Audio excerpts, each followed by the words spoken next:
And thanks for joining us on Inside Pages on Metro Television. Once again, I want to say sincere thanks to our cherished viewers joining us on Ghana's foremost and authoritative news and current affairs show. That's Inside Pages right here on Metro Television. My name is Aldo Moro. It's a pleasure coming your way.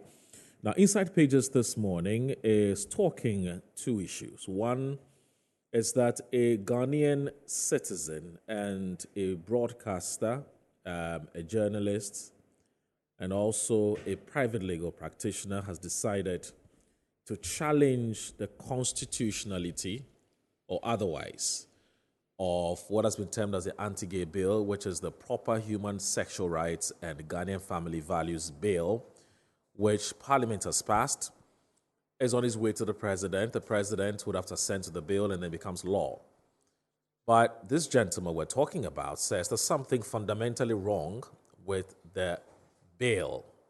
And so he's decided to go to court to challenge its constitutionality.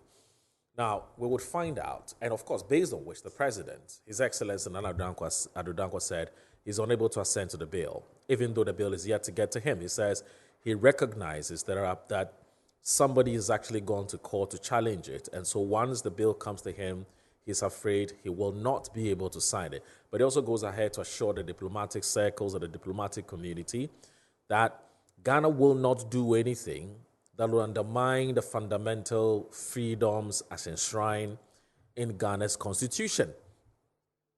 So would ask whether the President is right or is spot on that, because we've also heard the minority say that the President cannot injunct himself from signing the bill because somebody is taking the matter to court. We'll explore that legal argument on Inside Pages today. And also, in case you haven't heard this, is now official. Professor Jane Nana Opoku-Agyeman is now officially is partnering the former president and flag bearer of the NDC, John Dramani Mahama, into the 2024 elections. Of course, it was highly speculated. She was a front runner. So for most people, it really didn't come as a surprise. But some say that the president has been consistent with his belief in social inclusion and inclusivity generally. And he actually believes in the affirmative action. And that's why the president has decided to reaffirm her or to retain her for the 2024 elections. But we're going to ask, what is going to be different of Professor Jane going into the 2024 elections? Because you heard all the criticisms that some of the criticisms that were lashed at her, as she not actually contributing significantly to the president's votes in 2020. Now, that in itself, it's a matter that we intend to subject or we intend to interrogate whether indeed it is fair, whether it is valid to make such an argument against her. And if indeed it is valid, what is it that she intends to do differently to make sure that this time around she contributes much more than she did in 2020, in the 2020 elections? And so those are the two key vexed issues that we intend to look at on Inside Pages on Metro Television.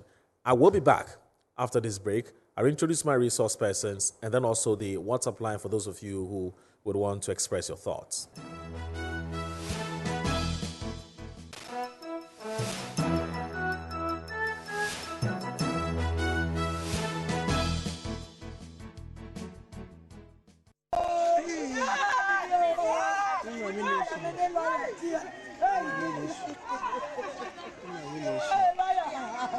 Good news, with this soul, and very shocked. As someone who buy him, you who the any because they make me feel say no, me feel say a new mebia.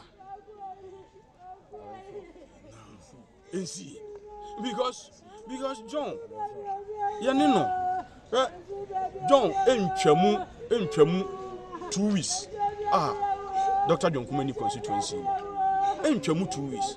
Dr. John Kumah constituency mua. Se obana se wade obeba no okwa eso DMT ena eko just a one, no, just a one, my home. Where you are bar, Bema, where you day. And the same way I told ye a just say, you knew dear bay. You knew dear bay.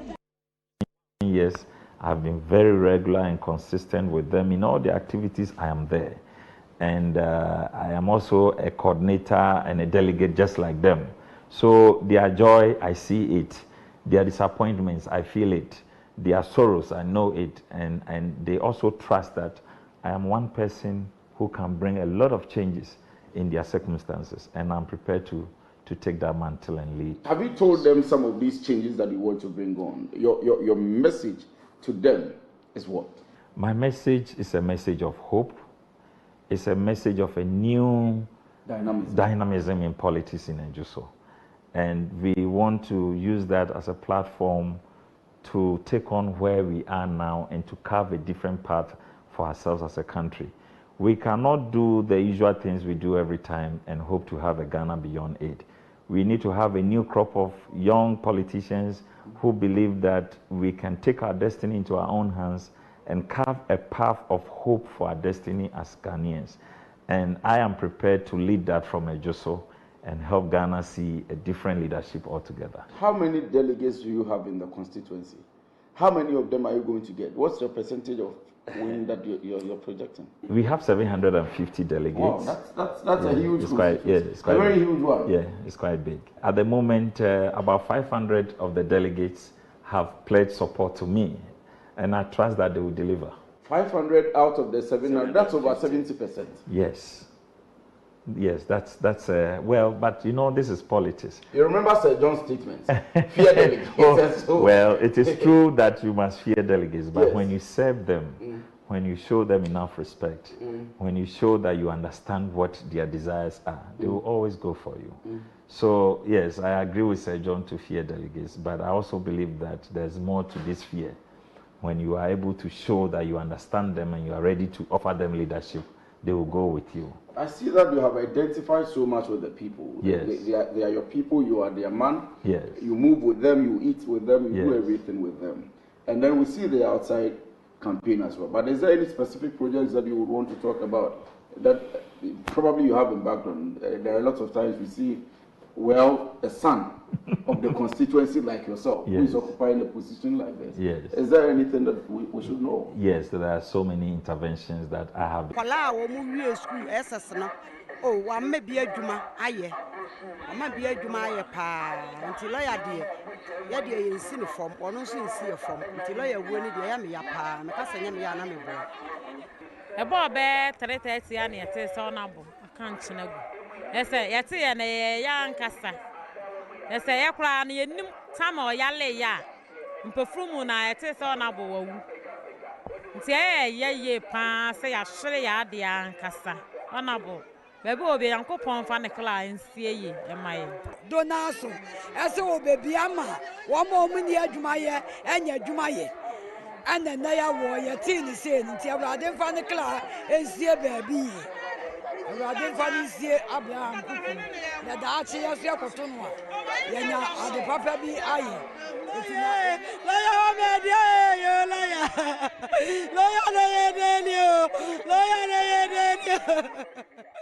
The atmosphere at the Finance Ministry, the entire Jubilee House and the entire country has been thrown into a somber mood.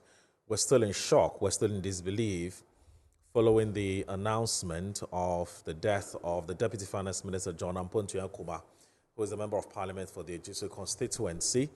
I mean, this is a gentleman. I mean, he was just 45 years old. This is a gentleman who we were both at University of Ghana, Legon together. He was someone who was very politically active, a very nice guy.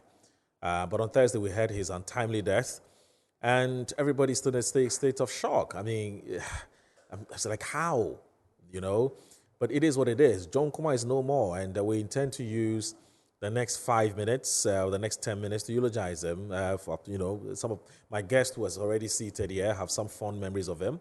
I do know for a fact that the Member of Parliament for Tamale Central, who the indefatigable, hardworking member of parliament for the Tamale Central. The Honorable Murtala Ibrahim Mohammed is, one of his closest friends. They go way back. Campus, they were on the other side. John Kumah was, of course, obviously on the MPP side. He was on the NDC side. But, of course, students' politics, it would not be overtly said, but you could actually tell. They slugged it out when they both, at the SRC elections level and so on and so forth. And so, I mean, it's a massive blow. It's a massive blow. He was a wonderful chap. But anyway, so let me introduce my resource persons. Some of them have joined us. One more person will be joining us shortly. The Honorable Murtala Mohammed is the MP for Tamale Central. He's already seated. Good morning, sir. Thank you very much for joining us. And assalamu alaikum. Yeah. Yeah. Sorry, your microphone is actually off, I'm told. Wa alaikum salam wa rahmatullahi ta'ala wa barakatuh. Let me also say a very good morning to Mr. Pagrib Washidankwa, who is a government spokesperson, but more to do with governance and security matters. Good morning, sir. Thanks for joining us. Good morning, Moro. Thank you for having me. Thank you. And I think it's perfectly understandable why you're in black, especially the MPP. Of course, Ghana is mourning, but especially the MPP because he's from your stock, basically.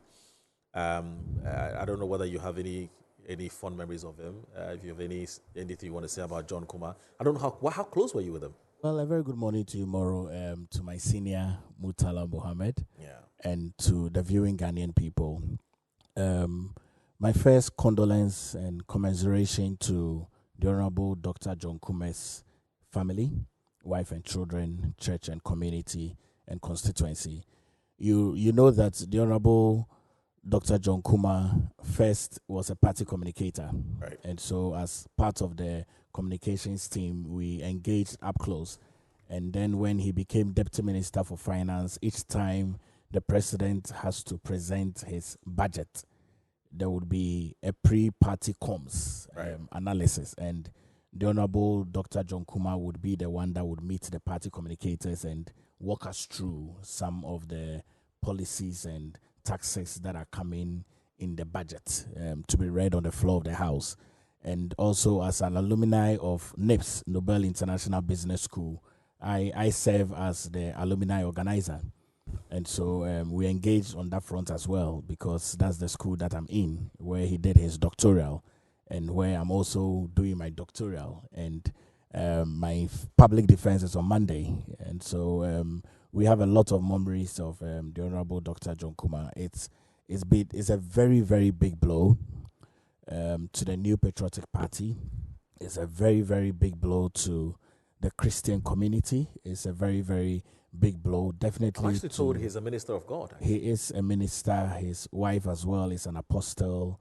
It's a big blow, and I'm very certain that it will be a major blow to the Ministry of Finance, where he served as a deputy minister, a rising star, a lawyer, a businessman, a pastor, a deputy finance minister, a legislator. It's very difficult. I can't get my head around it. When I wake up every day, I'm like, John Kumah. I mean, every day I'm like, John Kumah. You know, one would have wished that at least he was either ill for a longer period of time and prayed for recovery. But this is not good. Did you know he was unwell? I didn't know he was unwell. I didn't know he was unwell. I mean, every now and then. When was the last time you spoke to him? It's been a while. Yes. Every now and then, there's a young man that is close to him. He's called Alpha. Okay. I mean, so every now and then, when I see Alpha in the office, I'll just find out how is the Honorable Dr. John Kumah doing, because you recall that in the lead up to our flag bearer declaring who the running mate is, his name has come up. Other people's names in different quarters. True. So every now and then I would meet up with some of his team, and then I'll jokingly say, "How is he doing? How is he doing? Is everything okay?" You probably should have added, "It is possible." Yeah, of course. I mean, every now and then, I mean, when I meet them in the corridors, I'm like, "How is he doing?" So I always would ask Alpha, "Is it still on?" You know, that's like I always say, "Alpha, is it still on?" He say, "Yes, we are praying." You know, but I never got wind that he was unwell. I never got wind that he had gone to Germany for medical attention or gone to India.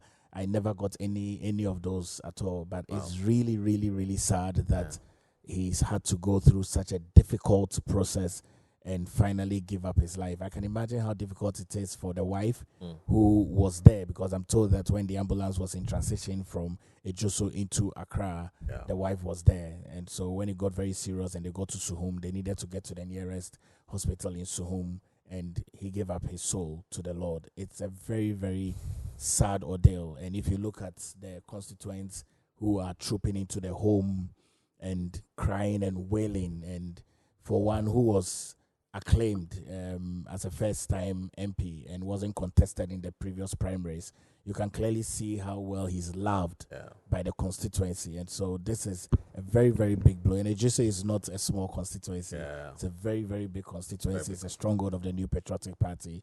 And so, as you see, you're shedding. And we pray and hope that when whatever is done, these issues should not repeat itself. However, the claims come out. But I'll bring in Murtala. I mean, Murtala has a special story to tell about his relationship with John Quinn, and I want viewers to pay attention to this. But before I get to him, I mean, you belong to a lot of MPP WhatsApp platforms, and I'm sure that this conversation is already taking place on these platforms. What's the talk? I mean, we've heard all kinds of things about the fact that he was killed. He didn't die. And there's all kinds of talk about last year during one of the vice president's tour in the northern region. He was there, John Kumah was there. And, you know, in their hotel, somebody, I mean, I don't know who the person is, somebody brought them some Aconfirm and they ate, and, you know, and it created all kinds of medical challenges for them. Not just him, but the Ashanti Regional Chairman and some other persons as well. I don't know how alive this conversation is on some of your platforms, and what's the thinking? I mean, are people more tilted towards the belief that he was killed, or people just feel, look, hang on a minute, you know, well, let's get to the bottom of this and so on? Nuclear and extended family. I lost my mom. I lost my mom's brother, my mom's sister, my stepbrother, and a cousin. So 5. And it would be difficult for me to align my thoughts towards some of the post issues that are happening. Right. But what I would say is that having observed firsthand postmortem being done, especially on my uncle when he died. I would say that it would be important for us to wait for a postmortem to be done by the family, and if the family so wish, declare that to the party or the nation, then we can be able to ascertain all of these rumors that are happening. But for me, I don't think that I would want to pay close attention to it. Double in that kind of conversation. I mean, because then, yes, it's of the dead speak no evil. It's a very difficult issue that has happened.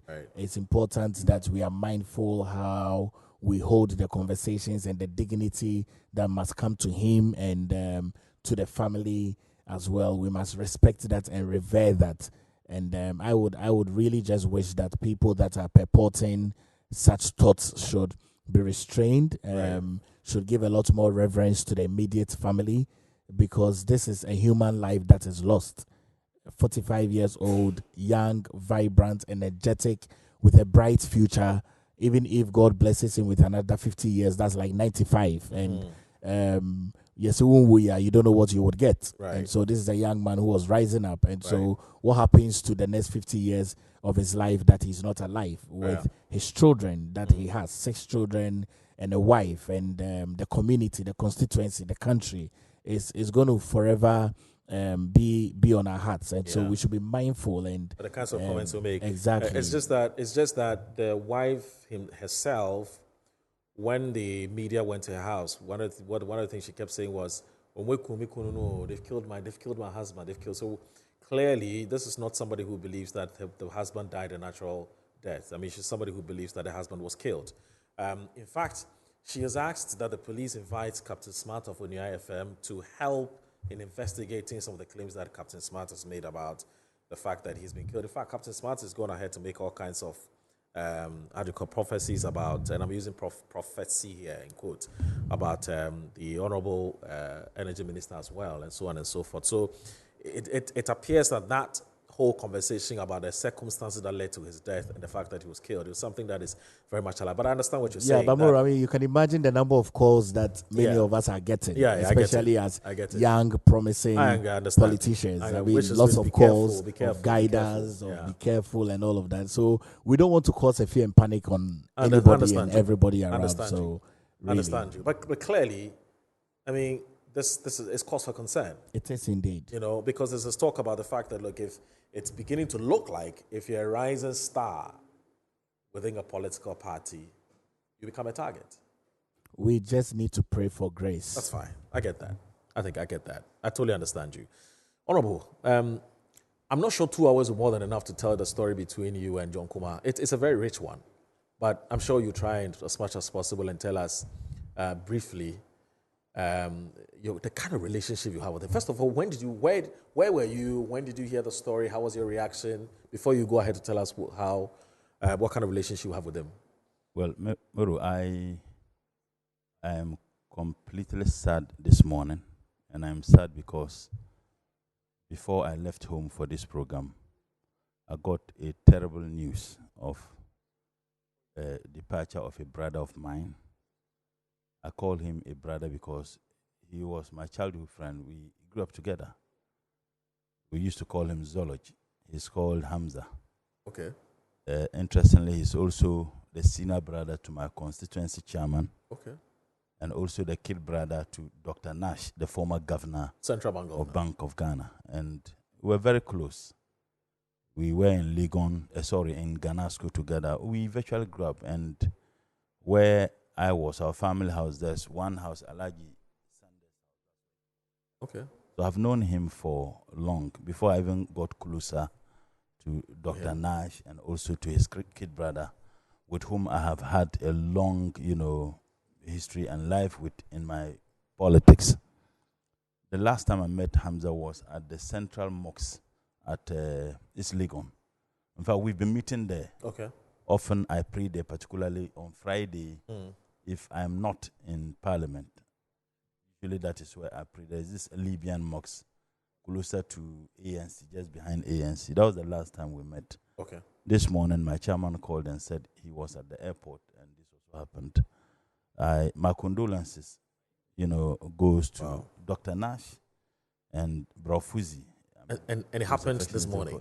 I think last night. Oh, last night. Wow. So from here, I have to go to Kolebu Straight. Muslims, we certainly he'll be buried. Will be burying ASAP this morning. So my condolences to Dr. Nash, Brofuzi, the sisters, and most importantly, my constituency chairman FK, and the entire family. For me, it's a loss to me because this is very personal. Yes, very personal. So, Moro, again, let me extend my profound and sincerest condolences to the wife of my good friend, Honorable Dr. John Kumah, to the mother, the family, the close, family members, and of course, his constituency. John and I have a long history.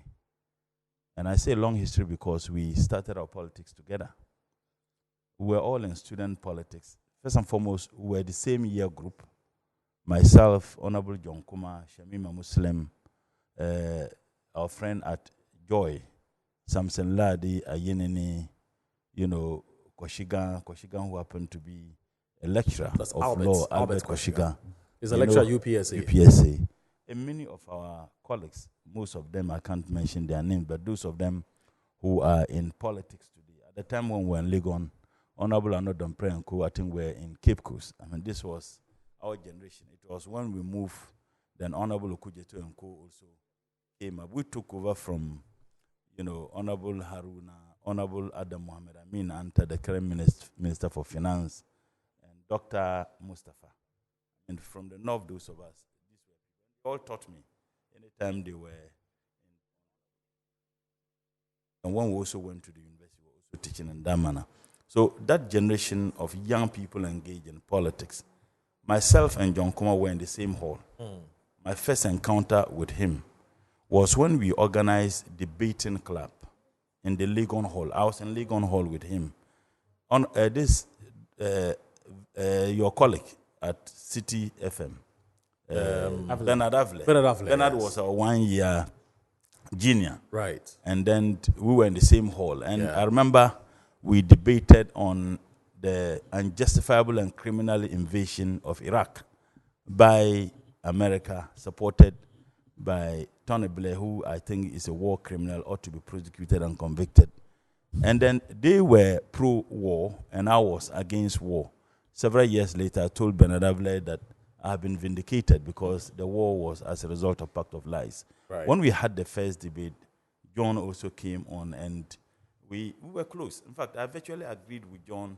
We agreed with each other on every single matter as far as student politics was concerned.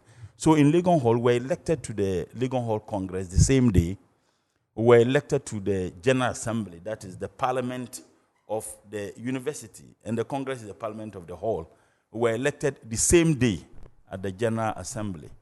I remember in my second year, I was impeaching my JCR president for chopping students' money. I use the word chopping because that was the description we gave to it. They squandered a lot of money of students. And interestingly, the gentleman I was impeaching was a friend to John Kumah and co. Yeah. You know, in fact, he was a friend to John Kumah's friend. So they were aligned. Right. I remember lawyer Martin Kwebu. Martin Kwebu was the lawyer to the gentleman I was impeaching, and Honorable Agalga was my lawyer. We were in court for 1 year. In fact, student court for 1 year. The reason why I'm making reference to this is that when we went to court, Martin Kwebu, in addressing me as the plaintiff, would say Ibrahim Mutala, and I say the name is not Mutala, the name is Muritala. Yeah. So anytime John Kumah sees me, even until his demise, anytime he sees me in Parliament, say the name is not Mutala, the name is Muritala. You know, so we're that close. And when I was impeaching the JCR president, after the impeachment, I led, I think, the first demonstration. We're told that was the first time Legon Hall there was any demonstration. Because Legon Hall was described as some Dada B hall. I mean, a hall you hardly, you know, see anything like demonstration. So when we led that demonstration, it was so tense because water was not flowing in the hall. Yeah. There are a lot of things that the university we felt. Yeah. The hall, you know, failed in providing. So when I was mobilizing people to engage on this demonstration, the first person who came to join me was Honorable John Kumah. Yeah. And I remember we demonstrated from Legon Hall to Radio Universe. Yeah. I spoke and I called John Kumah to also speak because I didn't want it to be like me because it was so scary to organize demonstration in Legon Hall. But I didn't care anyway. John had the courage to come and also grant an interview. You know, he granted an interview to the cause of the demonstration. And when we did that, the university called me and I invited John Kumah. Okay. We had a meeting, and the problem for which we staged the first demonstration of the hall was addressed. They started providing, you know, water reservoirs and cleaners all the time. And for me, that was a positive demonstration because it yielded the positive results for which we embarked on the demonstration. Okay. The only place we parted was when I was impeaching their very good friend. Right. So John and I have come a long way. We contested SRC elections together. True. John contested with a gentleman called Abebe, who was very popular. Abebe was like, he's in the U.S. Army today. John Kumah and Abebe. Abebe was like a girl's guy. Yeah. You know, so John Kumah was riding on Abebe's popularity. You could not win elections without having the support of the ladies. True. So everywhere, and I was contesting with Albert Koshiga. Right. So everywhere we went, John Kumah would say, once again, it's John Kumah and Abebe. So in this statement John Kumah made, he would make reference to Abebe so that he could have the support of the ladies, you know. So anywhere he sees me, even in Parliament, the name is not Mutala, it's Muritala. And I'll say, once again, it's John Kumah and Abebe. I also remember when we wanted to investigate the spending of students' money by the SRC under a gentleman called Ekpa Enyinam Ekpa. He was the SRC president. At the General Assembly, John was the first person who rose and nominated me to lead the investigation. And everybody agreed, it was unanimous. But he made certain statements, which I always make reference to. He said, look, I am proposing Mutala leads it because he's incorruptible, he's honest, he's firm, he's not afraid, we think that he can lead it. These were the words of John Kumah. And to be very honest with you, I remember my good friend Samson Ladi was also there. He was in General Assembly because he was the JCR president of Ekwefu Hall. So all JCR presidents of the various halls were automatic members of the General Assembly. And when John made the proposal that he thinks that I should lead the investigation for the squandering of students' money, these were the worst, and I'll forever remain grateful for that confidence. So we led the investigation, and the consequences, I wouldn't have much time to talk about it, but it yielded, once again, some positive results. I also remember, Moro, we wanted to lead a demonstration by the university. Yeah. And I did everything. That demonstration, John had actually cautioned me. Yeah. Because the faces who were supporting the demonstration, he was a bit worried. Yeah. We have Lord Hammer. Yes, Lord Hammer. Lord Hammer and Co. were our genius. Yes. So Lord Hammer and Co. supported the demonstration. I called and said, hey, my brother, this demonstration can degenerate, so be very careful. But I was marching on anyway. What scared me, and I have to state it, the prior night to the demonstration, someone came to me and said, Mutala, let's get some kasapraku. Give to the boys. Let them drink. The following morning, they bend down the school. Yeah. So when the person, I don't want to mention the name, but you know the person who came. Very. When the person said that, I became alarmed. I said, hey, I called John. You advised me against this demonstration. These are the proposals some of the boys are given to me on this demonstration. And I knew, a northern student, a very poor boy, if this demonstration degenerate and I'm sacked from the university, that perhaps could have been the end. But we could no longer stop the demonstration. So what we're then doing was to see how we could tame those radical ones among us. And he was very instrumental in that manner. We went for Nooks Congress.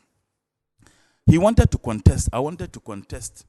ECPO was not contesting. Then Dr. Omane Buama had contested the previous year. In fact, this guy, the PNC former national chairman, Bernard Mona was coming from University of Cape Coast, wanted to contest. I was coming from Legon, I wanted to contest. John Kumah wanted to contest. Omani had contested the previous year as a biological science student on University of Ghana campus, and then lost. The second year, he moved to Kolebu. So we felt that Legon was going to present 3 candidates. Shemima wanted to contest, I think, for women organizer. There's Dr. Amanda. I think it was Women's Commissioner. Women's Commissioner. Yes, Women's Dr. Commissioner. Amanda, who is now a lecturer at Lesiad. So Yeah. I called a meeting. We had the meeting. We said Legon could not present 3 candidates. Not 3, myself, Omani, and John Kumah. Yes. So we all said no. And us at that time, we knew who belongs to what political party. Exactly. But when it came to issues of students, to be very honest, the politics was not that much. Even though we knew everybody in Mutala was NDC, John Kumah was MPP. One thing I can say about John, he was such an intelligent young man. Yeah. With energy, and I remember that, and he's a goal-getter. Once he set his ambition on something, he would do everything possible to get it. So we have been very, very good friends. Okay. We were all pretty young at that time, even though I finished teacher training college before I came to the university. I was a bit older, than them, but we're very close. Okay. So to lose such a person, I think it's a big blow. It is a big blow. However, your last question, look, as a Muslims, we don't engage in post-mortem and those things, because in Surah Al-Ankabut, Allah says that kullu nafsin za'iqatul maut, that every soul shall taste death, and it's a Surah, Quran chapter 29. So, and innama amalu binniyat, we shall all, from the sun we came, and then from Allah we came, and to Him we will go back. As some says that we are from the sun, and then to the dust we go back. So because of that, I am particularly careful to give reasons why anybody dies. I am particularly careful because if I say something that is inaccurate, there's something called Gaibi. You would have known something that cannot be known except by Allah. And if it is not true, that sin is a major sin. And that's why I'm particularly careful. That notwithstanding, the allegations are coming from people closer to him. More so what you just read about the statement that is made by the wife. I think that it ought to be investigated. The information I am picking is that I saw a video where, what even a gentleman said. What a gentleman said that they ate meat, guinea fowl. The understanding is that it wasn't served by the hotel. I don't think that they served. But who brought that meat?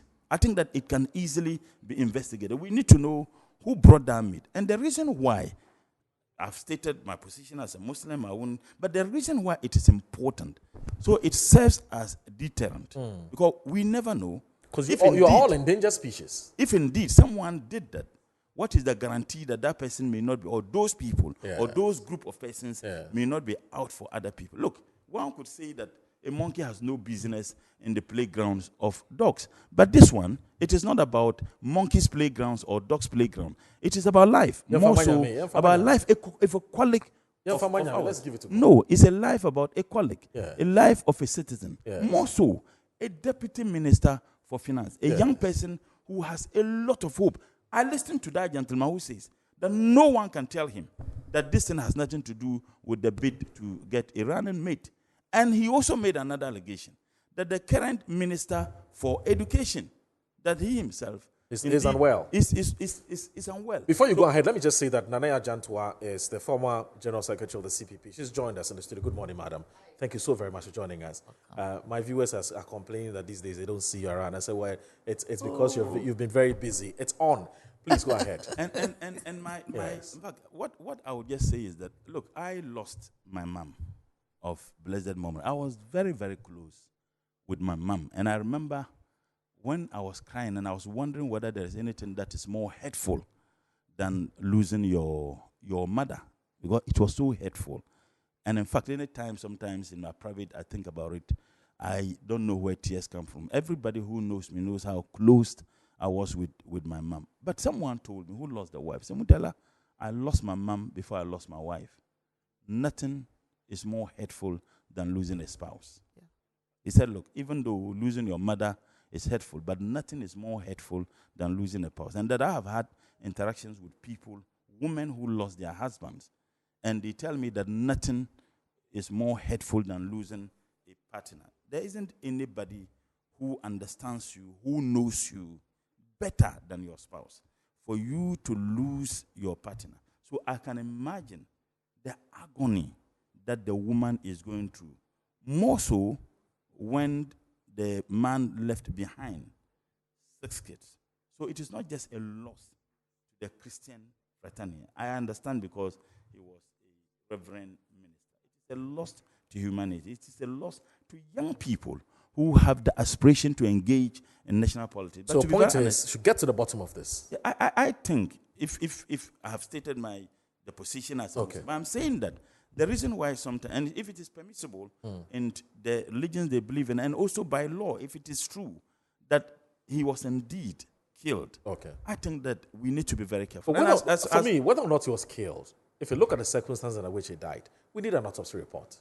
That's all. Yeah, Moro. But I'm saying, yes, I agree. That's what I'm saying, that it ought to be done. It ought to be investigated. Yeah. I think that this matter should not be left. Because you keep asking the question, who brought the guinea fowl? Who brought the guinea fowl? It's got to be answered. And when the wife, in fact, I have had a chat with some colleagues. Yes. I won't put it out there. The kinds of conversations they have had with our friend John Kumah, even before, yes, the kinds of conversations they have had with. He was in Parliament last Monday. Yes. Unfortunately, I didn't. It was Honorable Sohine who told me, look, I met him and I wasn't happy how I met him. So I think that it ought to be investigated. Okay. It's possible that he might not have been killed by any so-called poisoning. It's possible that something could have triggered it. But if it is established, I think that the security agencies have the capacity, if there isn't going to be, collusion or hiding, they have the capacity to investigate, to establish this. More so, when you have a journalist, long before that, who alleged that he was going to be killed, that the gentleman was going to be killed. Yes. And if you listen to the allegations made by that gentleman, he said the target was not only John, that the target was... He mentioned one of the ministers. The original chairman, and many others. And he said that, look, if anybody is chosen as a running mate, they won't have any problem. But if a particular person is chosen, so who is that person? I think that it ought to be investigated. But you see, it's becoming too many within the MPP. We were in this country when we were also told that Hawa Yakubu, I don't know, but this rumor was there, that Hawa Yakubu was poisoned. There was that rumor that Honorable Bawiredu, there was a lot of rumor. People made that.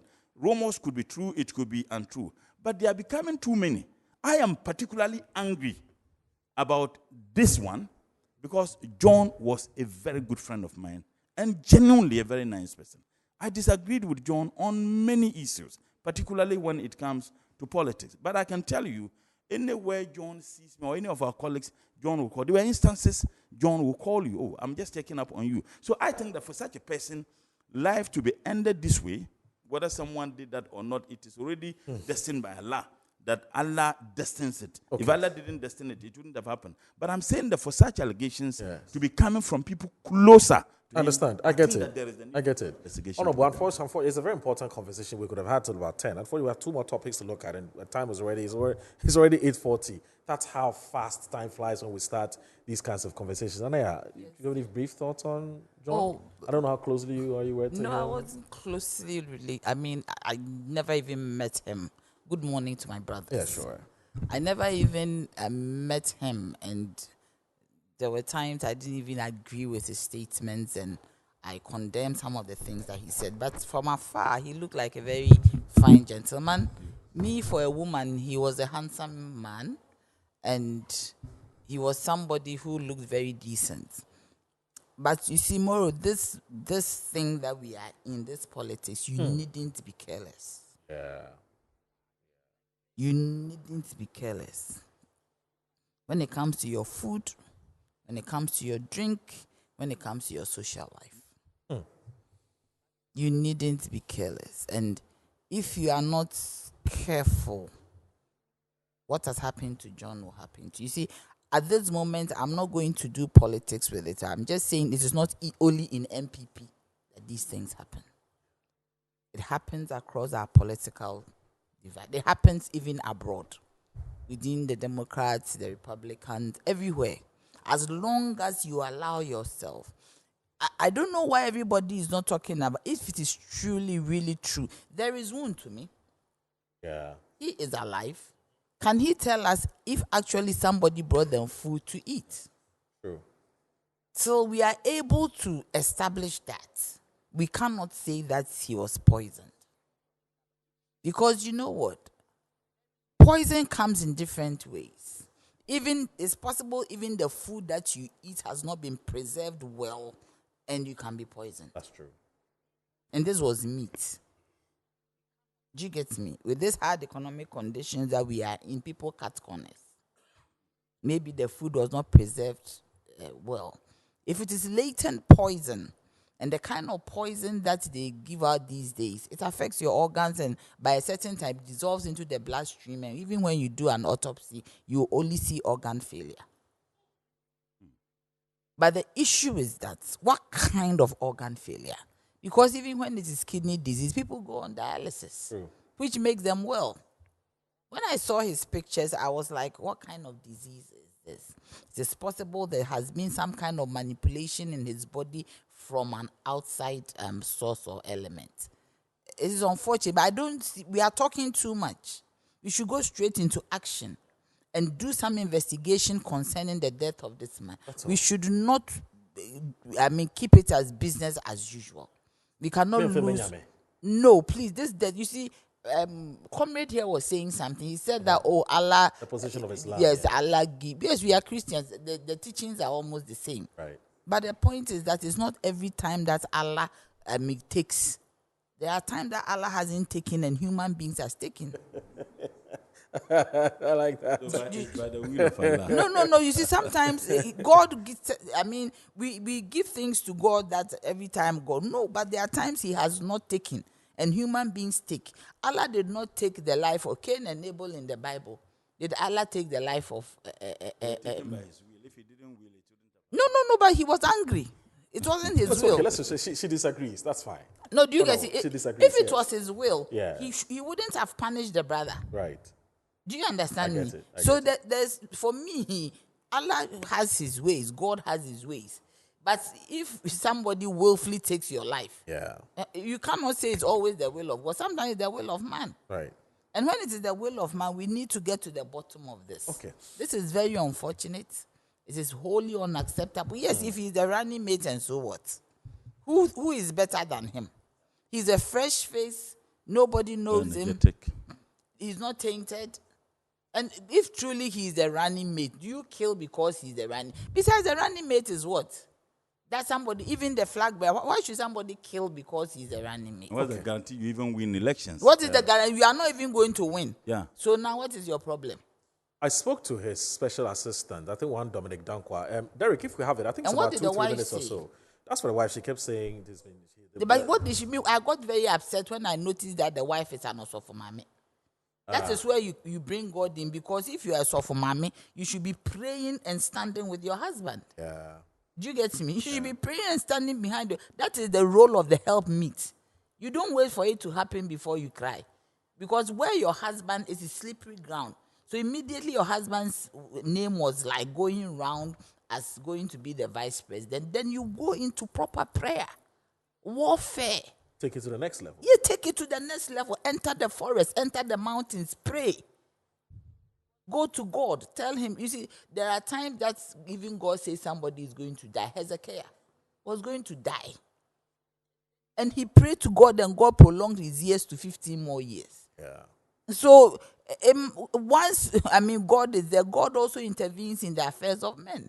Okay. And we shouldn't let it be like that. We should be very careful how we do things. I am saying it again.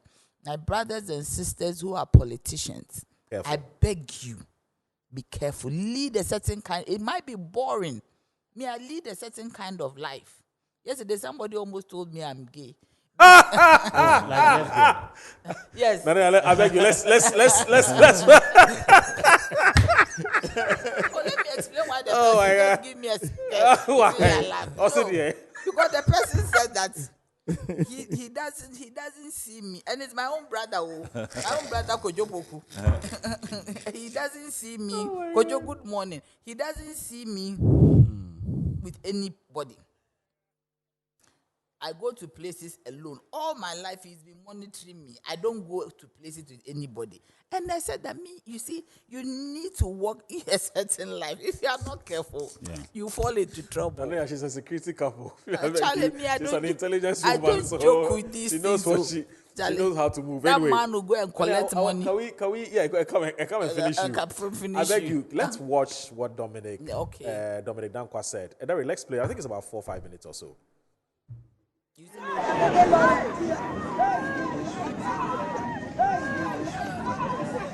The sudden demise of the Member of Parliament for Ejiso and Deputy Minister for Finance, John Kumah, sent social media into an overdrive with several speculations about his cause of death. Prominent among them was the narrative that the Member of Parliament had been poisoned for political reasons.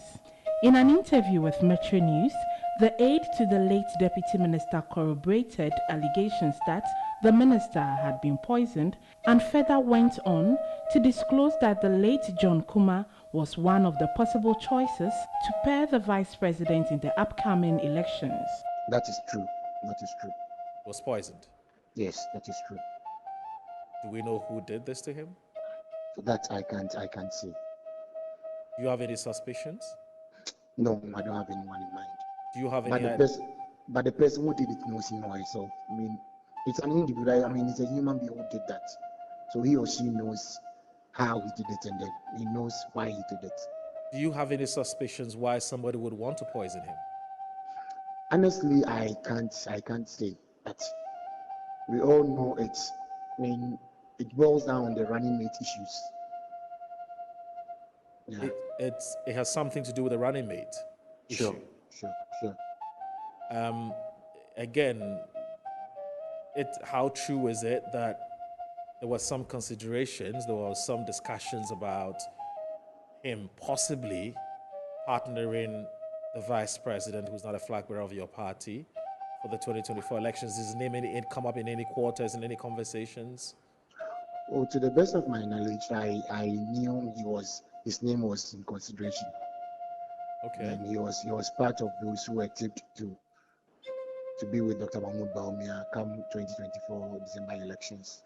He went on to narrate the events leading to the death of the late minister. Dr. John Kumah came to the constituency last Tuesday evening. He said he wanted to be part of Ghana's Independence Day celebration, which was yesterday. But in the morning, he told us he can't make it because he wasn't feeling that well. So the constituency chairman represented him on that occasion. Later on in the day, we called his personal doctor who came from Accra to be with him and then started treatment. So we were supposed to go back to Germany this evening. So this morning, the idea was that he was going back to Accra so that this evening he can fly off to Germany to continue with his medication. But he got so weak that he couldn't walk. He was so weak. So the doctor directed that, since it's just some weakness, we should just bring an ambulance so that he can continue with the treatment until he gets to Accra. Then the other health experts there to support in that regard. So his wife was in the ambulance. Then some of our members were also in his car and other cars which followed. So we were monitoring. But I got to a time around 12 thereabouts, we were calling and no one was speaking. So later on, called his elder brother. Then once he answered, the atmosphere around it told the whole thing. All that he said was, "Ani." So that was what happened. That was when they got into Sugun. When they got to Sugun, they realized that his condition is deteriorating. So they rushed him to Sugun Government Hospital. So when they went there, he just passed off. Apart from being a politician, John Kumah was also a businessman, preacher, and a lawyer, and served as the Chief Executive Officer of the National Entrepreneurship and Innovative Program. Well, that was the interview I had with, especially to John Kumah. He's called Dominic Dankwa. He was actually confirming that his boss was poisoned. That, according to him, he confirmed it. And he said it has everything to do with the running mate competition. And so he would do everything possible to make sure that the state gets to the bottom of this because it's unacceptable. That's what he said. This is somebody who's always with John Kumah. Dominic is a very popular chap. If you know John Kumah, you know Dominic. Anyway, so we'll take a short break. When we come back, a private citizen, he's a journalist, he is a private legal practitioner, he's a Ghanaian, he's decided to go to court, and his mission is simple. He's going to pray to the court to declare as unconstitutional the bill which has just been passed in Parliament, and the bill which is about the proper human sexual rights and family values. According to him, there are many, many aspects of the bill that undermines, that flouts, that hurts, that does all kinds of things to our fundamental rights as Ghanaians. And when we come back, I'll get a lawyer, Justice Abdullahi, who's actually been with us on Zoom for the past 30 minutes. And I want to say a very big sorry to you, Justice Abdullahi, for putting you in there. Even though I hadn't actually acknowledged that you were there. So Justice Abdullahi, I want to say a big sorry to you for that. So when I come back, Justice Abdullahi would walk us through briefly what this whole suit is all about. What does Richard Sky want? What is his problem? Because we're not going to get to the merits or otherwise of the case because the matter, as you do know, is sub judice. It's in court. And so we're not going to look into the meat of the matter. We don't want to go to court. So I beg you. So the man will tell us what is it that Richard Sky is looking for, and the question of whether the president has the right to say he will not sign because the matter is in court. And if he doesn't sign, what options does Parliament have? There, the Honorable Murtala Mohammed will come, because we've heard the Fiamakbo, the MP for Not Die, say that don't worry, you can decide not to sign, we know what to do. So when we come back, we'll look at all those vex issues right here on Inside Pages. Stay tuned in.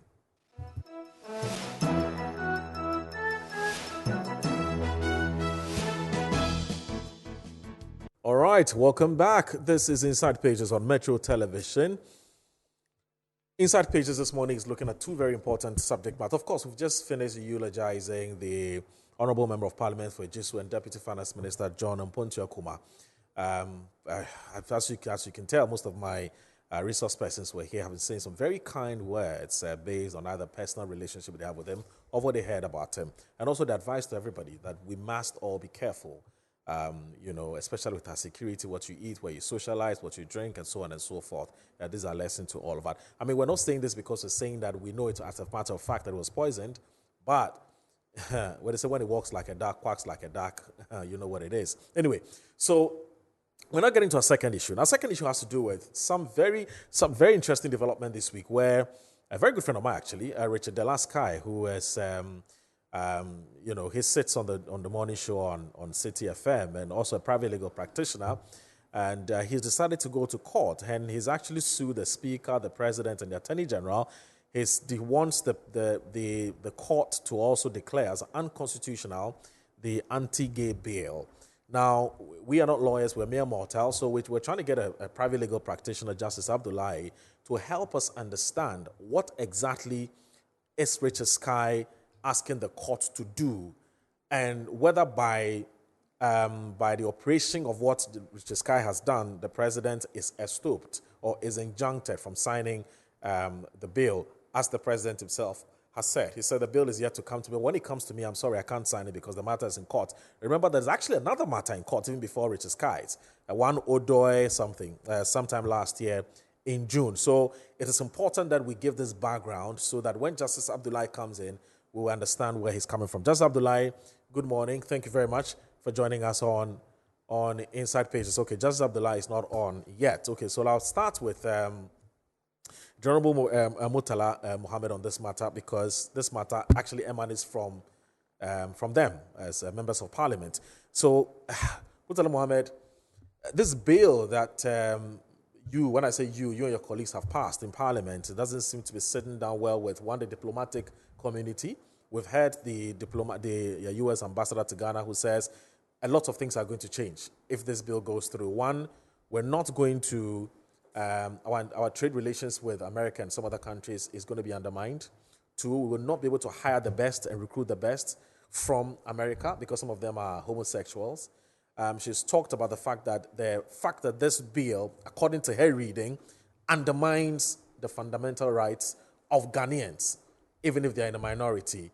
All of those things is going to have a devastating diplomatic relationship with these countries. We've also heard the IMF. They're not happy. The World Bank is not happy. Why did Parliament decide to go ahead to pass a bill that potentially can cripple the economy of this country, as the American ambassador has said?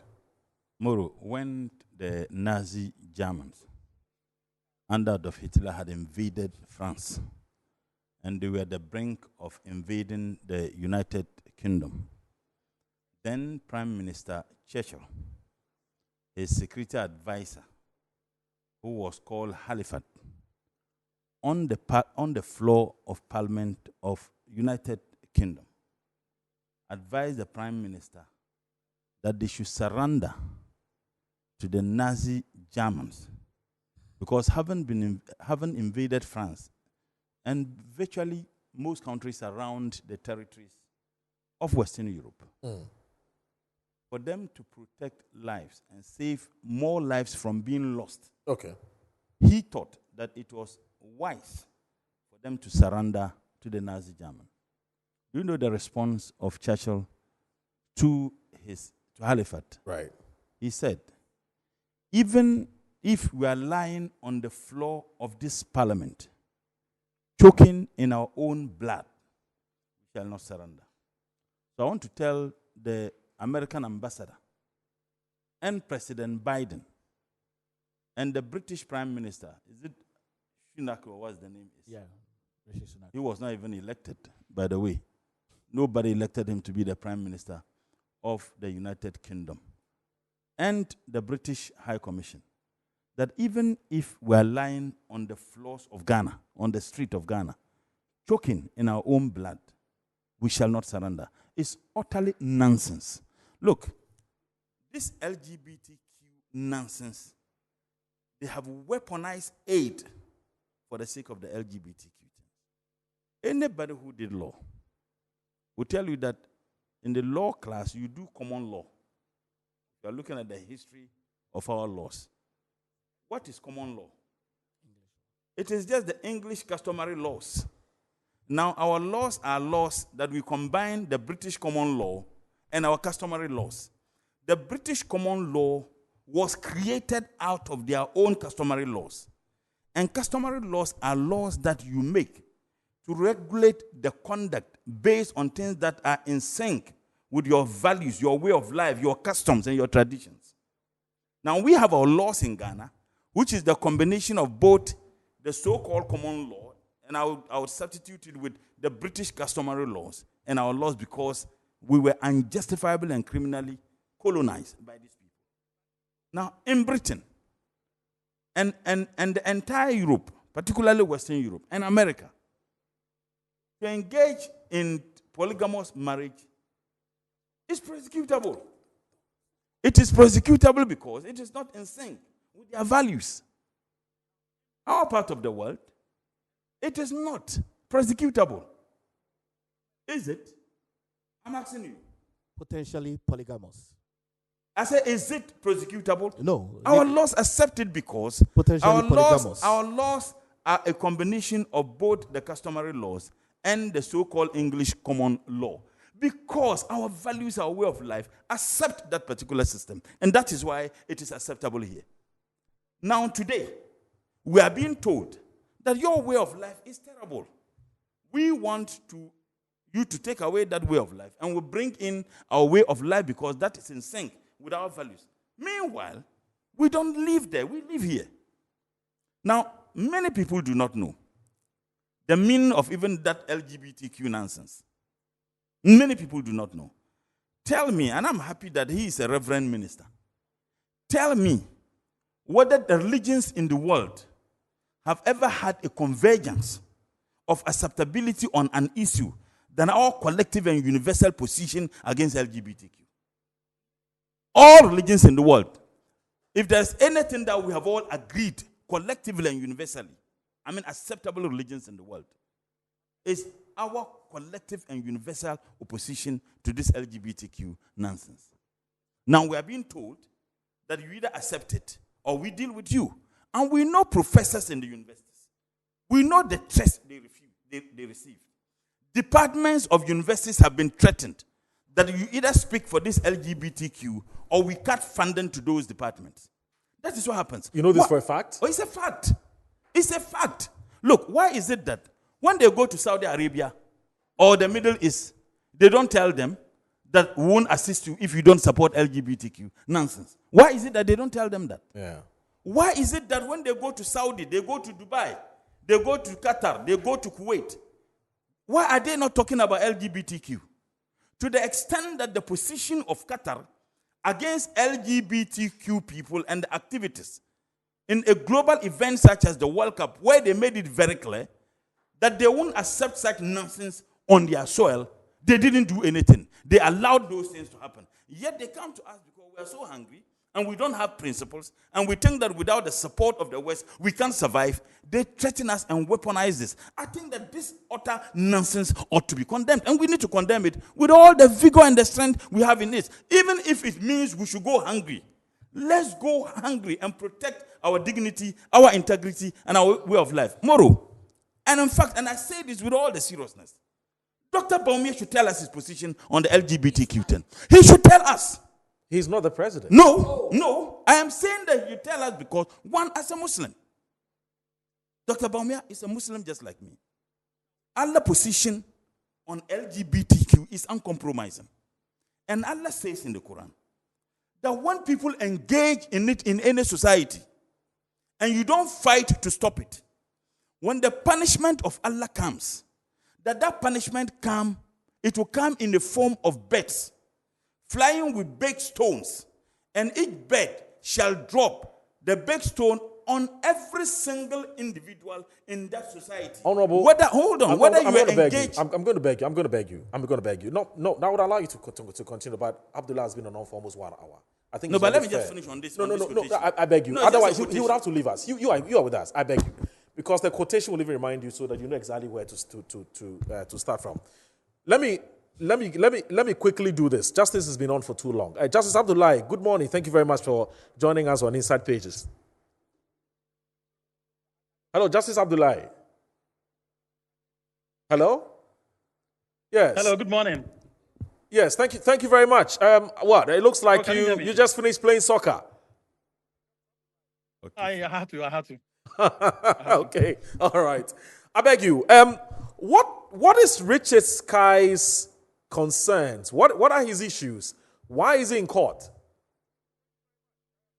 Moro, if you've noticed, Richard has become one of the guys who is trying to protect the public interest, if you don't just put it that way.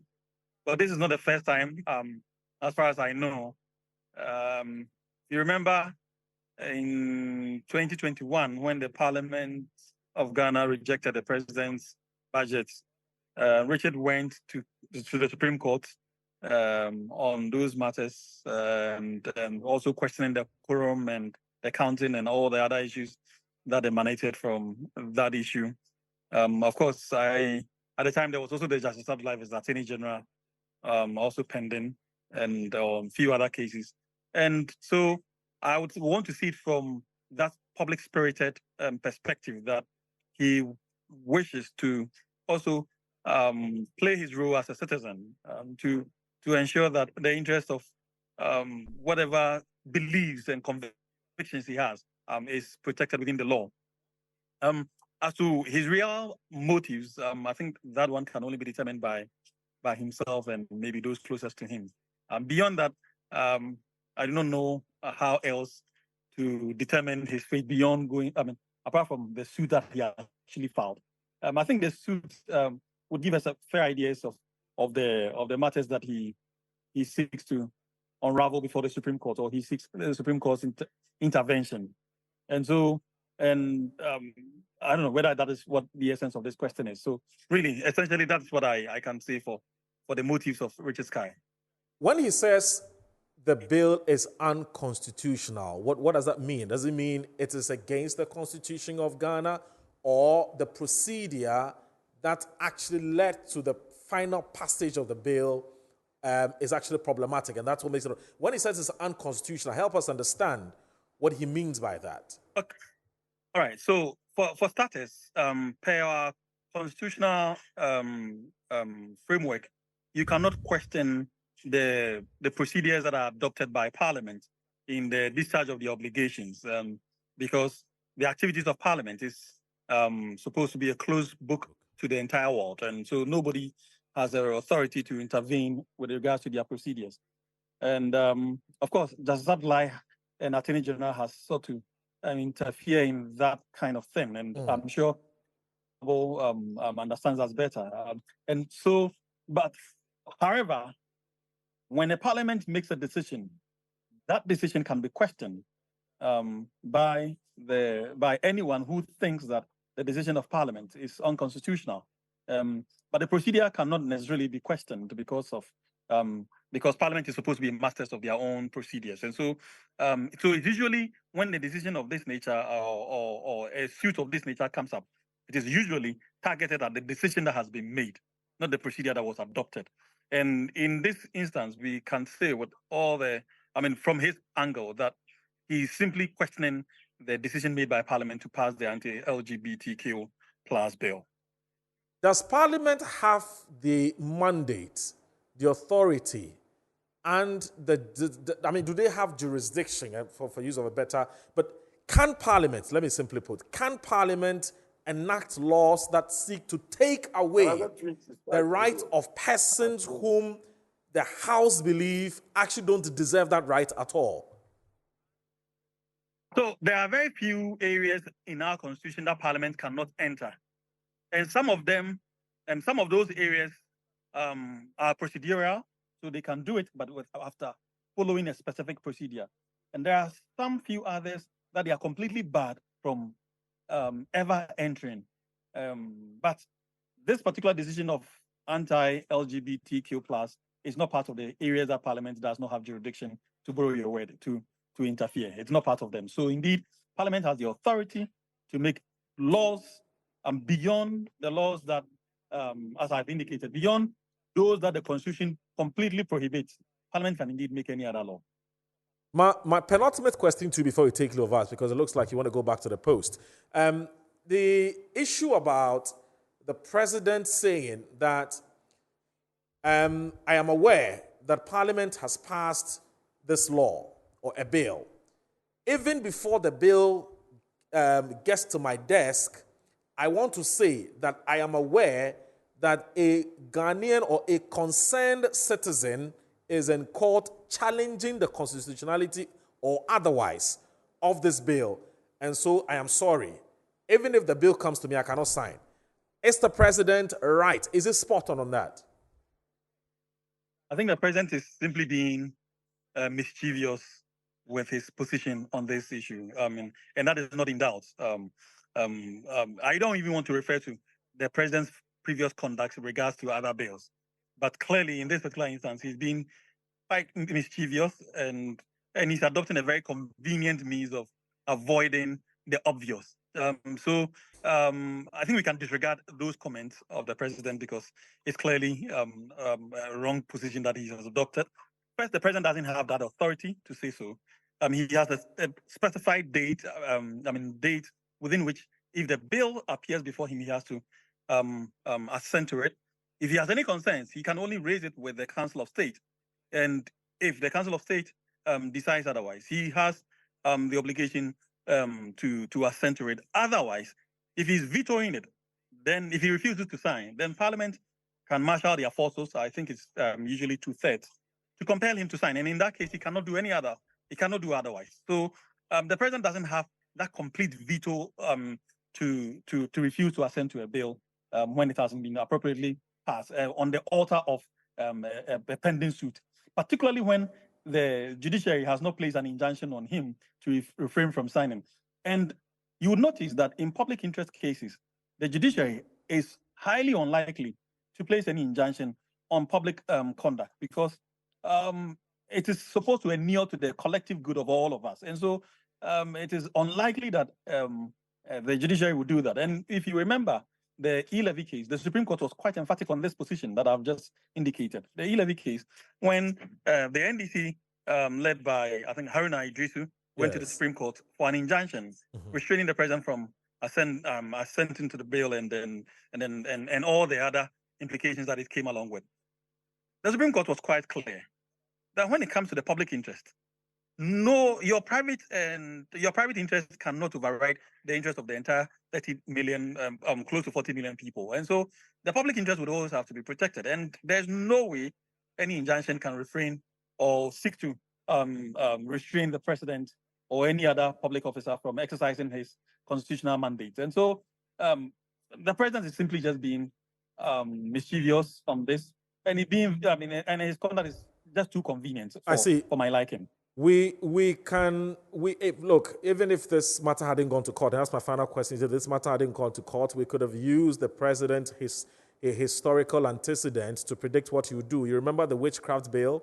One of the key reason why he said he's unable to sign it is because there's going to be a charge on the public purse. And the same logic we're told actually applies to this, that put aside the constitutionality matter, but this is a private member's motion, which was tabled, which has now culminated into a bill.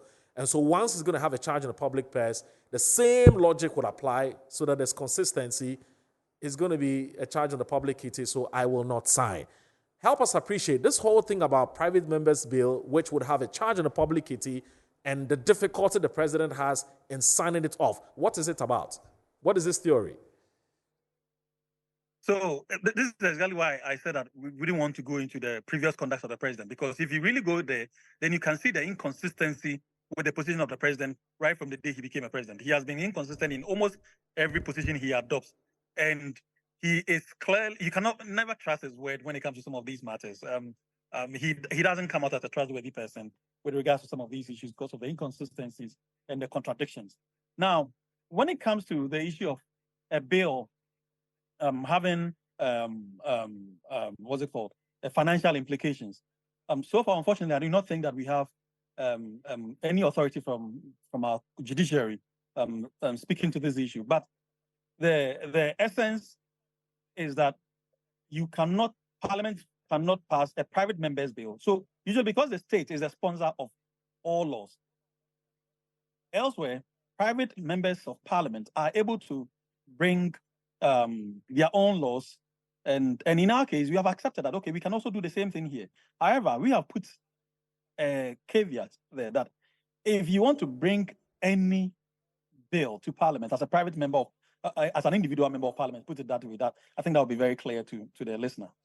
As an individual member of Parliament, without having the support of the executive, the checklists are that you should ensure that that bill would not have a basis in making any withdrawals from the public purse, or in particular, so it wouldn't have any expenditure implications on the public purse. Okay. In other words, it's not as if the bill when it eventually becomes a law, you wouldn't have to spend the monies earmarked for other matters on that law. And usually, once you pass this checklist, that law can then go on, be passed, and be assented to. Now, my appreciation of the law in regards to this issue is that this would have to be done before the bill actually gets passed. This checklist has to be done before it gets passed. So my appreciation of the law is that that particular checklist has already been passed.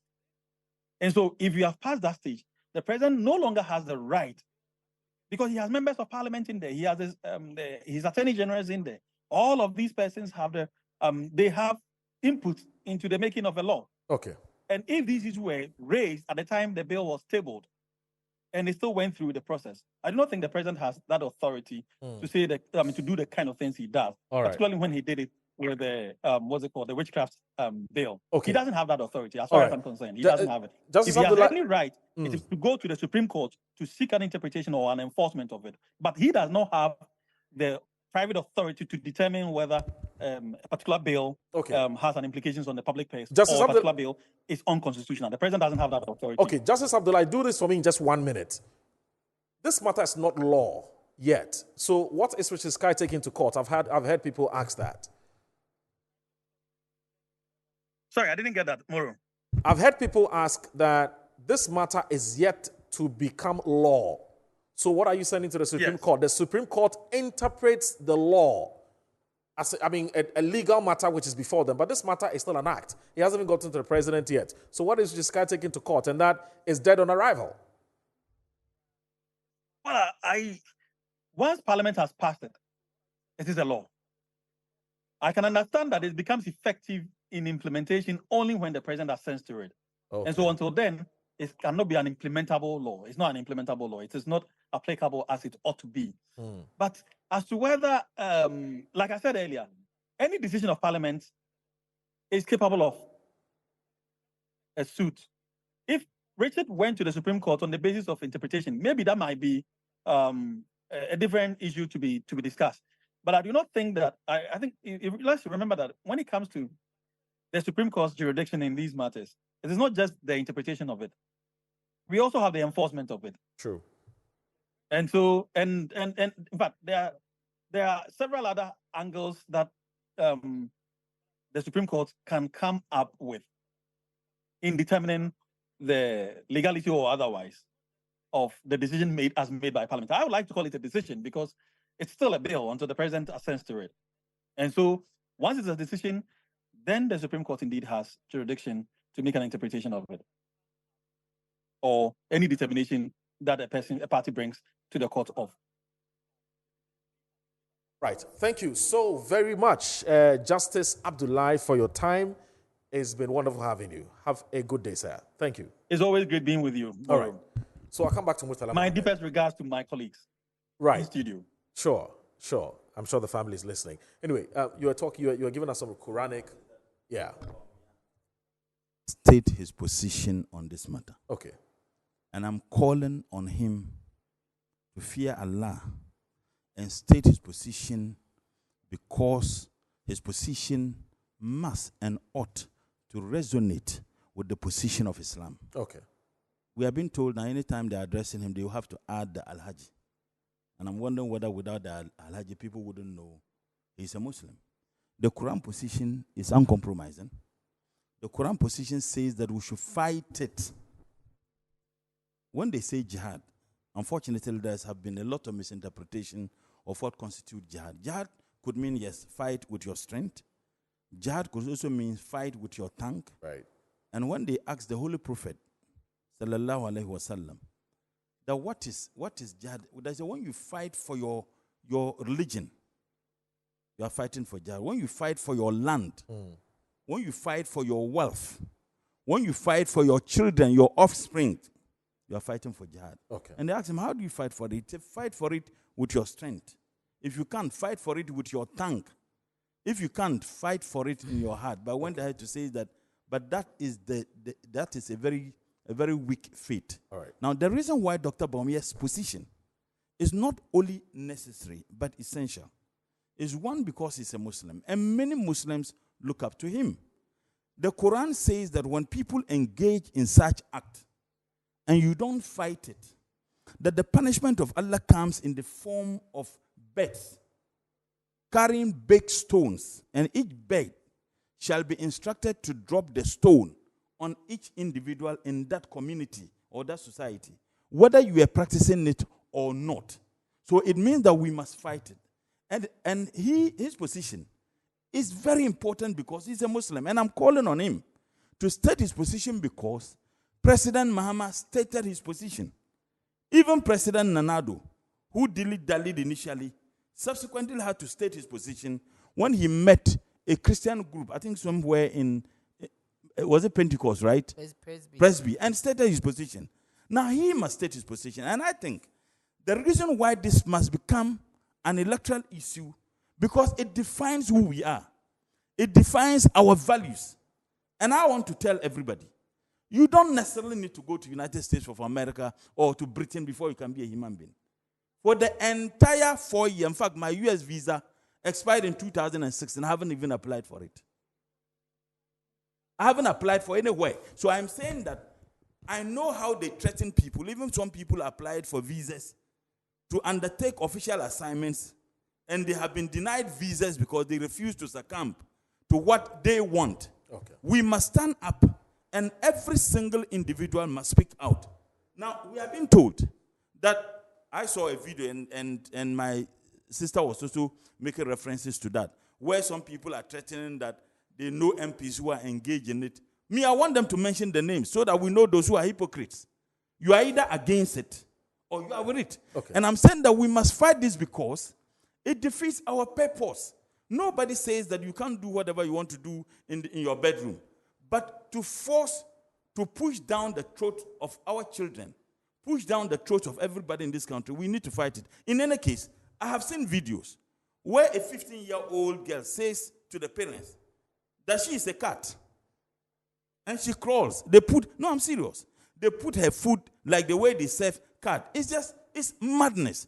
And I realized that there are a lot of people who haven't even read the bill. Now, on the issue of the land, I'm just concluding on this.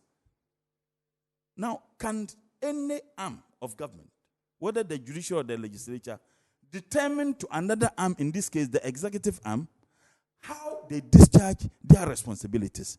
Now, a bill has been passed by Parliament. The process to assent is exclusively given to the executive arm by the Constitution.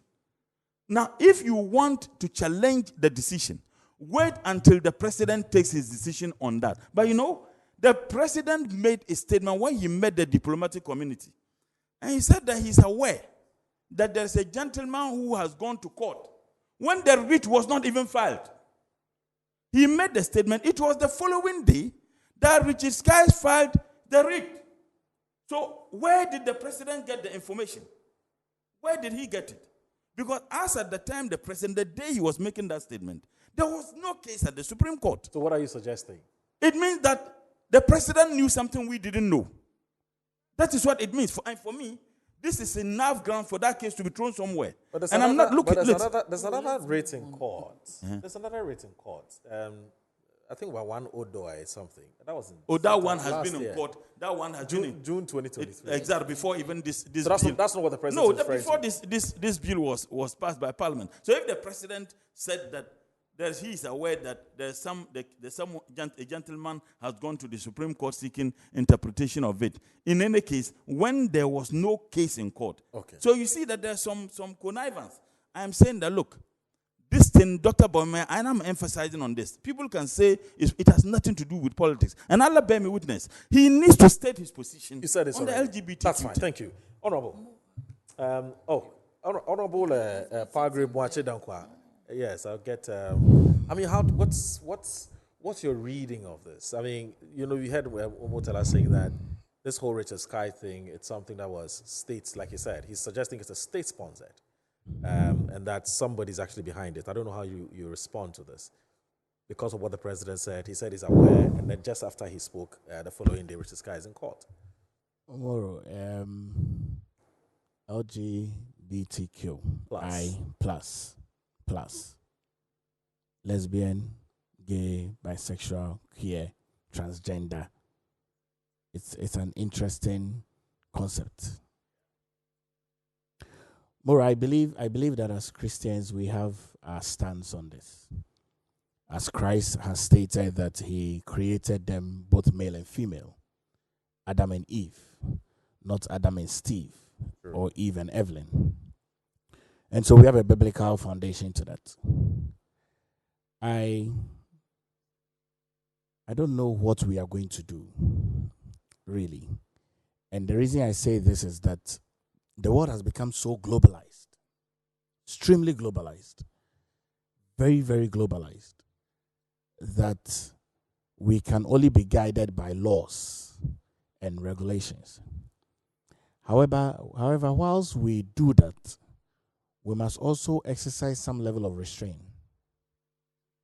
And the restraint should not just be in tolerance, but also in guidance. And the reason I state this is that, and I've raised this argument at various places, that we are aware that for us as Christians, we are in this world, but we are not of the world. And so we are aware that the king of Persia is the ruler of this world. What that means is that as the days go by and the end time draws nigh, there are a lot more things that we would see and concern with, and we have to contend with, which would be unthinkable, unimaginable, and out of the traditional thought of what we know. So the real question is, how do we contend with this beyond the laws that would be either assented to or not assented to, even though the bill has been passed by the people's representative? So I am seeking prayer for Ghana, because you see, the bill states very clearly that it's the proper human sexual rights and Ghanaian family values. So what's our Ghanaian family value? Because we must clearly define that and allow that to influence our decision. This week I sat in a parents forum for our school children. And one of the questions that one of the parents asked the principal was about LGBTQI and the school's position on it. And almost immediately, the school said, in our school, we don't allow it. Almost immediately. I think as a parent, I was pleased. And so what that means is that we all need to guide and guard our own environment and circumstances. So I don't know what is going to happen in the next few days. I don't know what the law says as the bill has been passed and as an issue is in court and the president is awaiting Supreme Court interpretation. I'm told before he discharges his responsibilities as executive president. I'm told that the details of the writ that was sent to court was on the advocacy and the funding. Because as we are having this conversation, it's advocacy in one way or the other. Not necessarily. Well, we are talking about it. It's mileage. I get it, but advocacy and having a conversation about it, an issue, because advocacy means deliberately you are telling people to do something. So, but along the conversation, somebody may be for it or against it. Exactly, and so it's all and the thoughts around our press freedom and the freedom of speech I'm told that is what Richard Sky has sent to the court. Right. And I think that in this country, when you're president of the land, you will know everything that is happening. You'll be briefed. And so whether the president had it before it was sent to court, or he had it after it was sent to court. The president said it was in court. He knows. So that one is. But don't give that interpretation. No, but what he's saying is that even if the president knows about it, it's not strange. He's the president. No, he says. But the guy the writ hadn't been filed. Oh, he says. So that's why he's saying that as president, he's privy to all kinds of information. It wasn't filed. So was he speaking recklessly? It's possible for the president to know that it's actually it's being filed. No, if you say it's being filed, it's different from if someone is in court. Yeah, but the point he's making is that's why he needed to. Oh, it's not strange to him. Let's stop this protest. Please go ahead. It's not strange. Yes. But I've seen the reaction from the Christian community I align to, from the Islamic cleric I align to. Ghana is a moral country. Yeah. And morality doesn't encourage same-sex relationship. It's very clear on it. And so for me, we also need to ensure that we're making a decision, because the assenting to the bill as a law is a long-term decision. True. However, we have an economy that must strive. We have an economy that must continue to grow. We have an economy that is also dependent on other external factors and other resources. And so we need to be circumspect. So we must grow LGBTQ economy. Is that what you're suggesting? Please go ahead.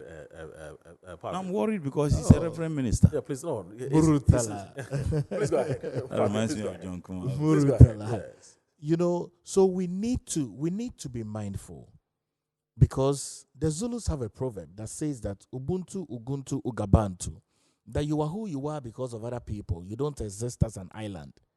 Ghana does not exist as an island. We coexist with other countries, and we are not self-reliant yet. And so whatever decisions we make must be at the backbone of what the impact would be. Okay. Even with our families, waking up this morning and coming, what's the impact of that on my own time, my own family, and the government? Being here representing the government, what's the impact of that? So every single decision we make, every single choice we make has its subsequent ripple impact and effect. But I think that very clearly there's no ambiguity about the fact that the Ghanaian people do not like this. There's no ambiguity about the fact that the people's representation has spoken the mind of the Ghanaian people. There's no ambiguity about that. And I'm very certain that the flag bearer of the New Patriotic Party, I'm very certain that he would make a statement on this to position himself and position the party. Okay. Because definitely, yes, it's an electioneering year, but we cannot do politics with an issue of morality. So if you are calling the on call for just briefly, the call for the flag bearer of the party to make a statement on it. Do you think it's a valid call? Just briefly. Well, I think so. I mean, I think that the vice president of Ghana and the flag bearer of the New Patriotic Party has stated that he's a man of himself. He's clearly distinguished himself very well at his vision board address at UPSA. He's made very bold statements with very bold solutions that would be implemented from the 7th of January 2025 should the Ghanaian people give him that opportunity on the 7th of December 2024 after voting him as president-elect. And clearly you could see the trajectory that he wants to have in terms of tax reforms, tax exemptions, the abolition of certain taxes, and all of that. So very clearly, you can see that he would be able to have a stance on that. Problem. And it's not a problem if he has a stance on it which is against what the executive wants, because he's going to be leading a new path and a new charge. Then and I'm sure that he would. All right. 0249. Honorable, please. Nanaya has to take a bite. 0249 155 646. I hadn't forgotten that I didn't mention the WhatsApp line. It's 0249 155 646. So those of you who want to join us via WhatsApp, that's the line. 0249 155 646. Where do you stand on this? You see, I just want to go back to what Justice Abdullah said. Justice Abdullah, the lawyer. It's possible because he was playing football, his mind was a bit distinct. A bill is a legislative proposal. It's not a law. It's not a law, yes. Because he said it's a law.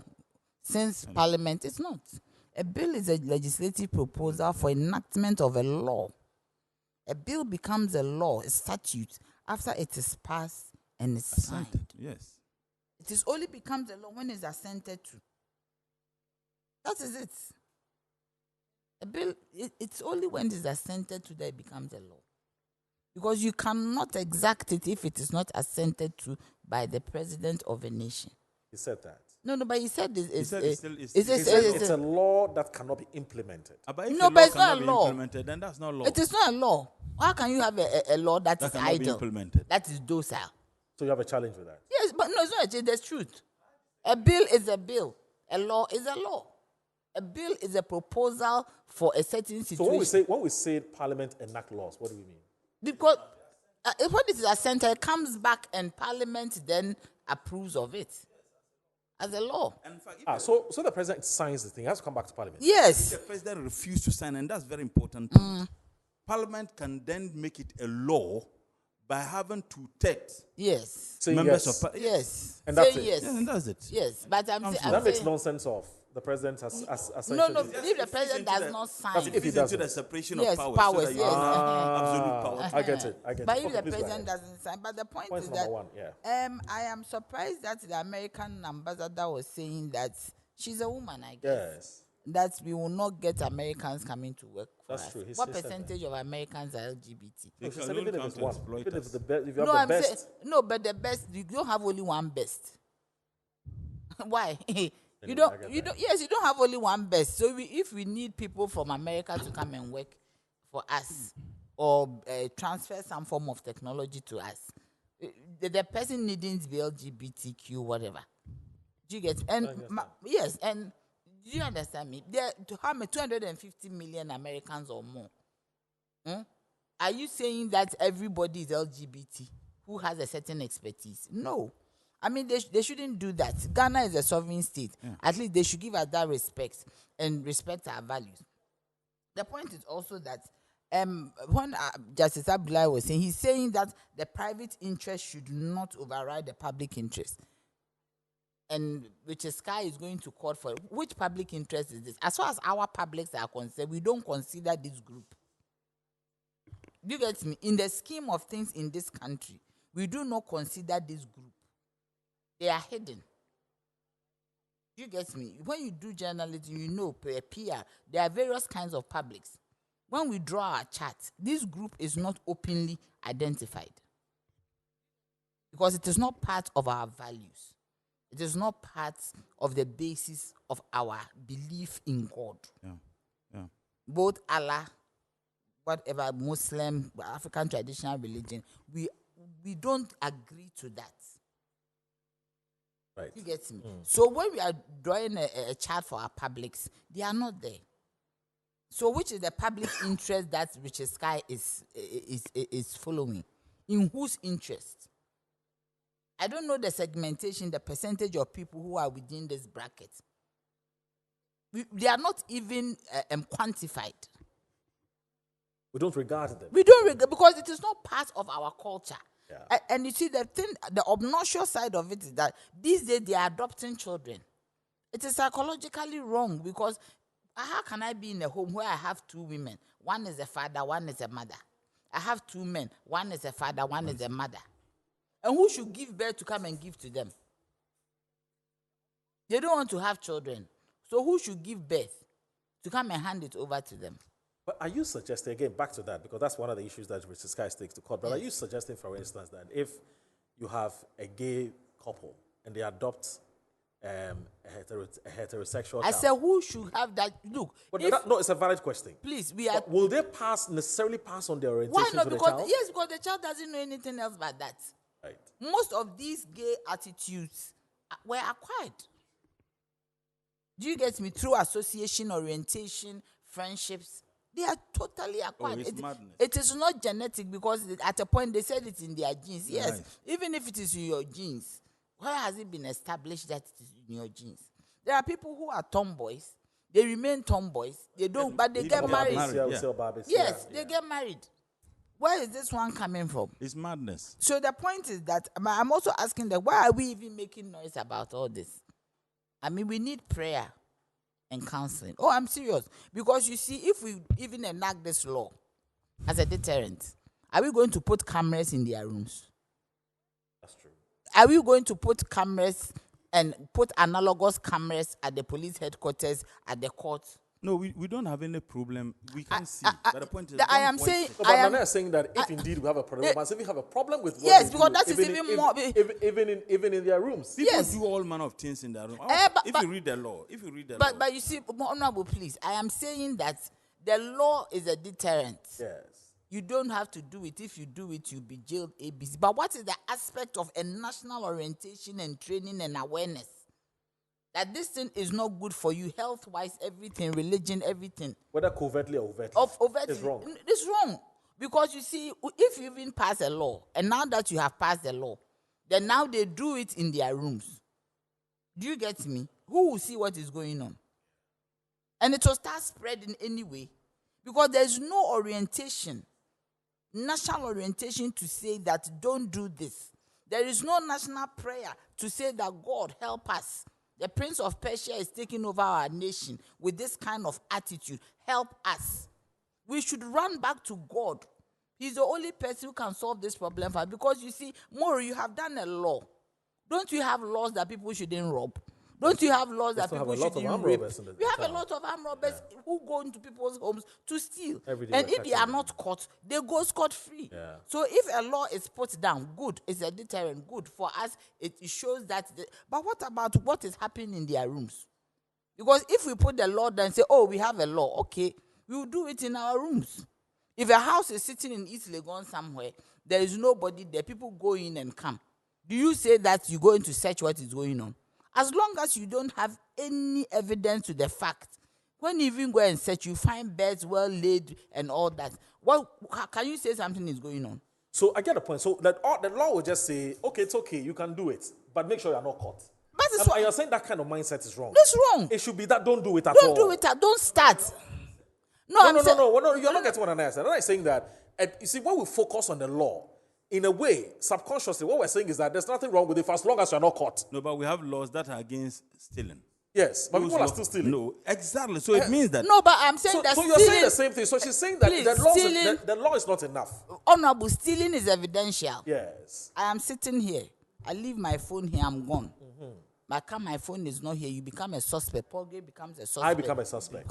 Everybody here become a suspect. Yes. So we start investigating. Exactly. If I am LBGT, whatever that nonsense, if I am, excuse my language, please. No, you don't have apologies. No, I'm talking about the people who are watching me. No, but those people agree it's nonsense. Yes. Yeah. So, and I go into my room and I go and do it. We're saying it's fine. No, who will see? No, we're saying it's fine. That is because that's the problem. Because we are saying it's fine. Yeah, it's because okay. it is not evidential. Yeah. Do you get me? And that's a major problem. I am telling it is not evidential. I get what you're saying. There is no evidence to what I have gone into my room to go and do. If I enter my friend's house, who is also a female, I'm going to visit my friend. She lives alone. No law bars her from living alone. I go and do what I come out. I sit in my car. Do you come and test? I get it. Besides, even the women, even if you are caught, how can you go and test? What evidence are you going to give that I stand before a judge and I engage in LGBTQ? There are issues. No, I'm asking you. How do you check me a woman? Because I've heard they use tools. They call them sex toys. You won't see anything. Maybe with the men, you see something in their anus that there are some lesions. Yes. But with the women, how do you find it? The person sleeping with the cocoa, that I'm in love with the cocoa. Yes, queer. Those people. Queer, yes. Queer, yeah. How do you find out that cocoa in his car is used for that? Somebody is in love with the pencil. This is my husband. I go to parties and I have the pencil in my pocket. And I'll be massaging the pencil whilst I sit there. How will somebody know? I mean, so for me, it's not madness. Yes. So establishing proof will be very difficult. Establishing proof will be very difficult. It is Have you thought about this? It is a law of deterrence. But the point is that how do you establish the proof? So for me, as the law is passed, which should be accented, because we are a sovereign state, all these people who are talking, they go and sit with Saudi Arabia, and Saudi Arabia has one of the most obnoxious laws concerning LGBT. It's not obnoxious. It's a very sensible Yeah, law. No, not in the negative. Not in the negative. I think the word is stringent. Yes, I think stringent. Yes, Stringent. some of the stringent laws. But America goes to sit with Saudi because they have looked after themselves well. Yeah, you can't. It is time for us to look after ourselves well. It is time for us to harness our own potential. Because you see, in America, there are laws that are so stringent against the African community. Yeah. Ghanaians, I'm saying that there's one funny law I'll never forget. It caught my sister in America. Backyard. When your backyard overgrows to a certain level, you'll be taken to police station. Hey. Yes. She traveled and the person who was taking care of her place forgot. She came back and there was a letter for her to go to the county police because her backyard has overgrown. Oh. And that is a law. Do we interfere in the laws that they do against our people over? Do we even interfere the way they treat our people when they go for visas? We don't. That is the way they want to do it. You go to American embassy, people are standing under trees. Yeah. Big people. Well, I went to an embassy and saw a big minister going himself to do everything himself. No protocol. Before there was even protocol in our time, you could do it for them. So I am saying that why are you interfering in our laws, our way of life? We want to give birth because we want to fulfill what God said in the Bible. Yeah. He said, be fruitful and multiply and replenish the earth. And we are going to replenish it. Come what may. We won't give birth for somebody to take that child and say that, oh, we are two people, we want a child. Why do you want a child? Because you have chosen a path that does not give children. So why do you want a child? And I believe there should be a lot of awareness creation. I agree with you. A lot of counseling centers. Because some of the people are even in this kind of thing. They don't even know why they are there. The law, if you check the bill, it involves all these. All of it. Yes, so we need to really look at it. It is very important. All right. Now, our second topic, it is actually turned out to be a third topic because we have to discuss John Kumah. John Kumah is extremely important. He's our friend. And so we'll look at Professor Jane next week because Professor Jane, I'm sure, is going to be officially outdoored and so on and so forth from next week. And so when we come back next weekend, depending on how things go, we'll discuss Professor Jane. But I want to say a very big thanks to Jantua, who is the former General Secretary of the CPP. She has a new NGO. It's just that she hasn't officially outdoored it yet. I'm sure when she does. Oh, really?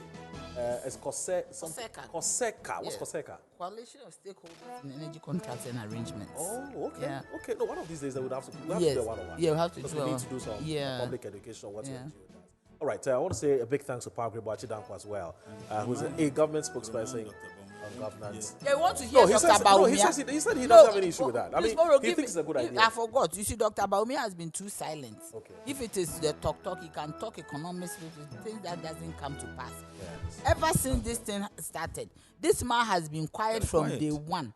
We want to know what he thinks. If he wants to be president of Ghana, he should come and tell us. Otherwise, already...